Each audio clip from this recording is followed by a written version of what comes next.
Assalamualaikum warahmatullahi wabarakatuh. Sebelumnya perkenalkan, nama saya Anissa Fitriani, mahasiswi dari Universitas Persada Indonesia, Fakultas Teknik, jurusan Informatika. Pada video kali ini, saya akan membahas tentang jendela-jendela di Cisco Packet Tracer beserta kegunaannya.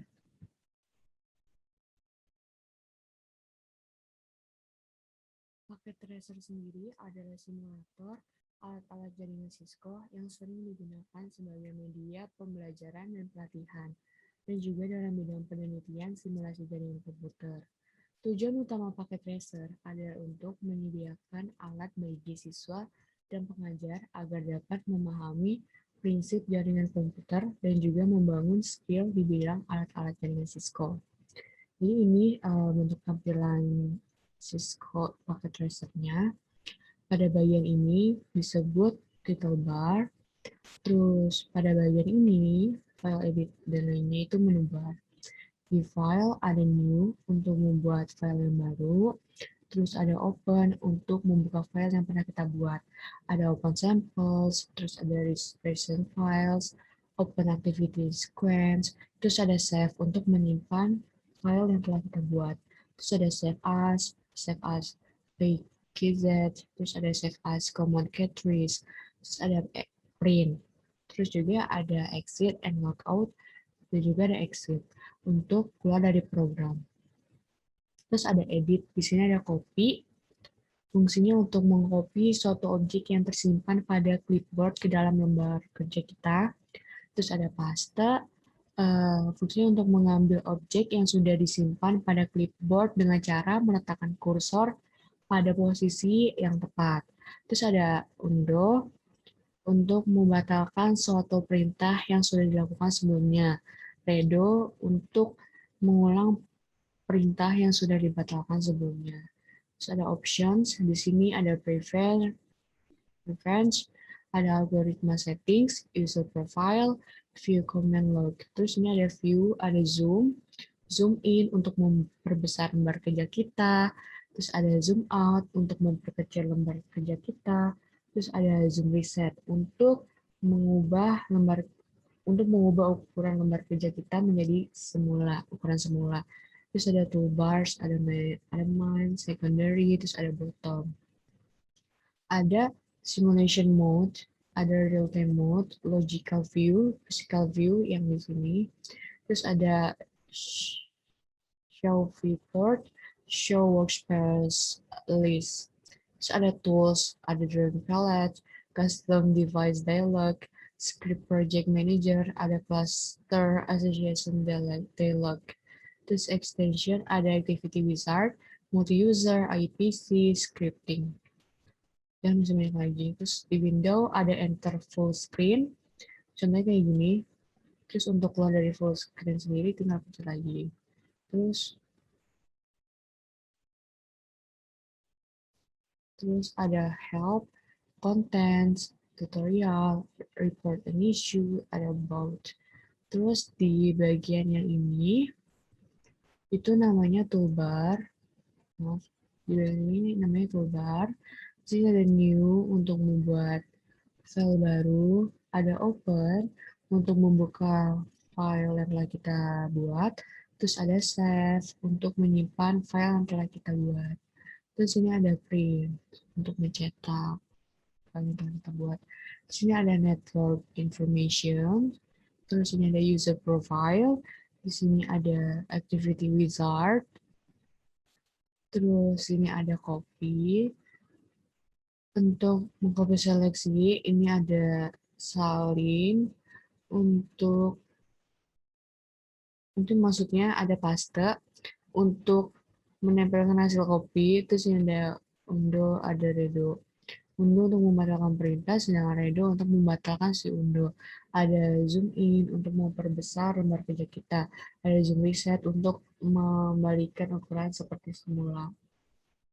Terus ada zoom out untuk memperkecil lembar kerja kita. Terus ini ada solve report, show workspace list, view command log, custom device dialog, cluster association dialog. Terus di sini ada comment toolbar,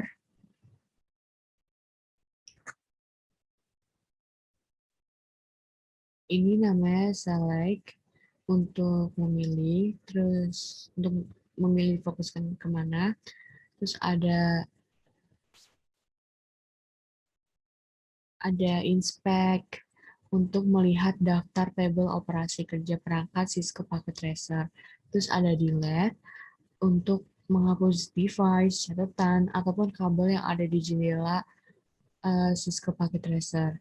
Terus di sini ada resize untuk mengatur ukuran icon perangkat di workspace. Terus di sini ada plate note. Kita bisa mengetik keterangan pada jendela Cisco Packet Tracer menggunakan plate note ini.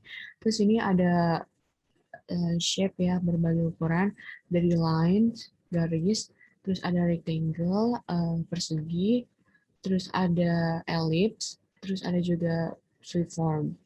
Terus sini juga ada add simple PDU, digunakan untuk tes mengirim paket ICMP antar device atau perangkat.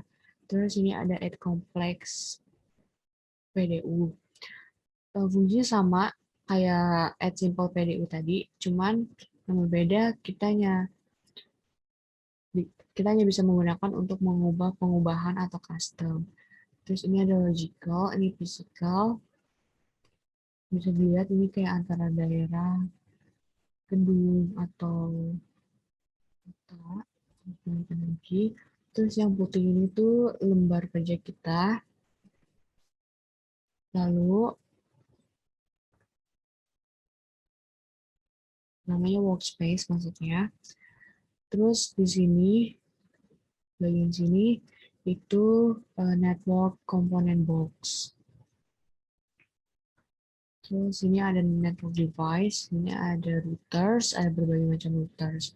Fungsi dari router sendiri adalah menghubungkan sebuah network yang berbeda atau IP class yang berbeda atau subnet atau gang yang berbeda. Karena jika kita menggunakan sebuah hub atau switch biasa, maka device atau komputer tidak akan connect. Lalu sini ada switch, sini juga ada berbagai macam juga switch. Fungsinya untuk menghubungkan banyak komputer yang mempunyai port-port penyambungan. Terus ada hoops, tuh ada 3 jenis hoops.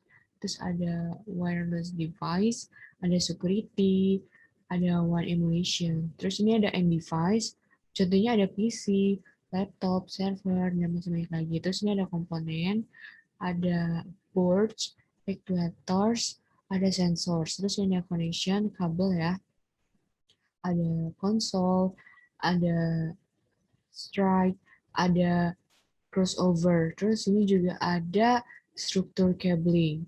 Tuh. Terus ini juga ada miscellaneous. Ini juga ada multi-user connections.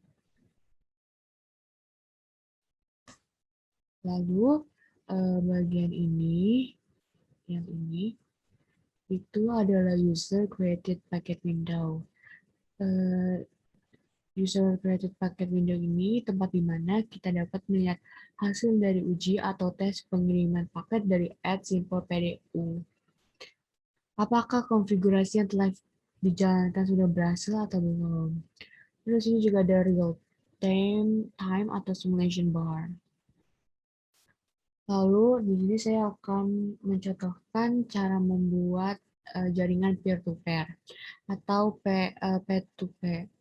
Jaringan peer-to-peer sendiri adalah suatu model komunikasi dua arah antar pengguna PC melalui jaringan komputer atau internet tanpa melalui sebuah server. Di sini kita pilih dulu end device-nya. Saya akan menggunakan PC. Karena ini peer-to-peer, saya akan menggunakan dua. Lalu pilih connection-nya yang crossover, plus Ethernet, lalu kita sambungkan, plus Ethernet. Lalu kita akan menambahkan IP atau IP, klik aja komputernya, kita pilih desktop, terus IP configuration, terus kita ketik IP-nya,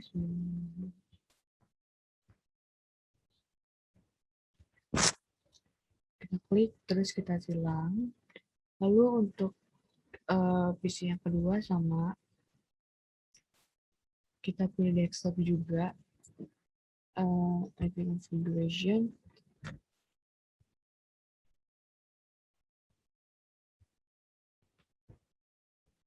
udah, kita ulang.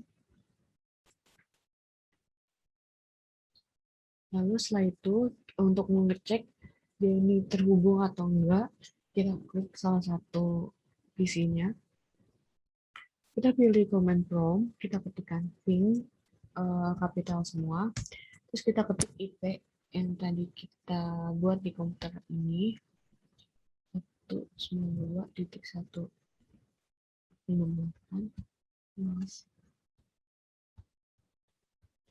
Terus kita enter aja. Nah, kalau misalkan hasilnya begini, nggak ada error, itu artinya jaringan peer-to-peer yang kita buat kali ini itu sudah berhasil.